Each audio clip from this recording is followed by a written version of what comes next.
enfin, dans un système un petit peu paradoxal par le fait que le maillot jaune, à mon avis, est obligé de prendre encore plus de terrain sur le deuxième.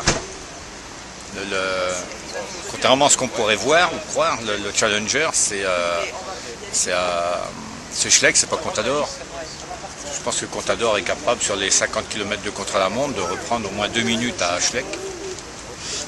Donc il faut absolument que Schleck reprenne du terrain. Donc c'est à lui d'attaquer. Est-ce que c'est possible de le faire dans les Pyrénées, qui sont le terrain de jeu un peu? Mais il faut qu'il fasse, il faut qu'il le fasse de toute façon. Il n'a pas d'autre choix. Donc je pense qu'il faut qu'il attaque à Mende, après, il faut qu'il essaye d'attaquer dans les Pyrénées. Maintenant, est-ce qu'il en a les moyens ou pas? Ça, c'est une autre question, mais je suis persuadé que tactiquement, il faut absolument reprendre du terrain dans les Pyrénées. Il faut qu'il grappille à chaque étape un petit peu de temps, c'est ça? À chaque étape, l'étape qui arrive à Pau, par exemple, ça me paraît difficile de grappiller du temps. Parce que le dernier sommet est à 45 km de l'arrivée. À moins qu'il y ait vraiment quelque chose d'extraordinaire qui se passe, mais sinon, il faudrait qu'ils prennent au moins 2 minutes à Contador pour pouvoir conserver un bon avantage à Pau. Donc les vrais moments sont les arrivées en sommet, c'est-à-dire à Axe 3 Domaines et au Tourmalet.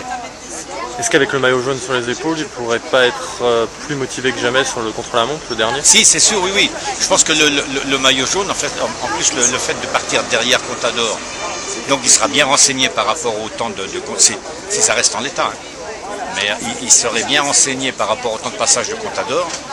Donc ça peut lui procurer un avantage de, je sais pas, au moins 30 secondes minimum. Mais même avec 30 secondes et 40, ça fait une 10. À mon avis, c'est pas assez. Il faut absolument qu'il puisse reprendre du terrain. Et pour le troisième homme, la troisième marche du podium, vous voyez qui? Bon, il y a Sanchez, mais je sais pas. Je sais que Van den Broek a envie de faire quelque chose, mais je ne le vois pas grimper sur la troisième marche du podium. C'est assez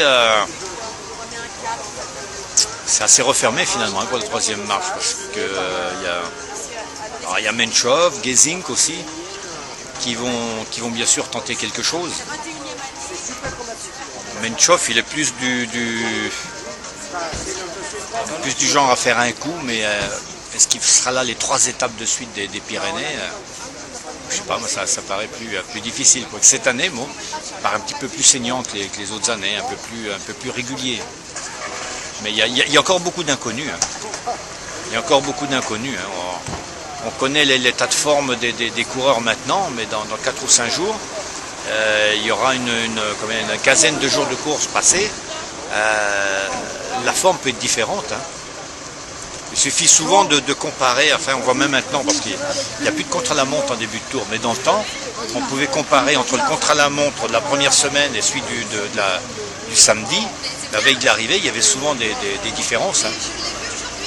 La forme est souvent changeante. Là, c'est entre Contador et Schleck, lequel aura la meilleure troisième.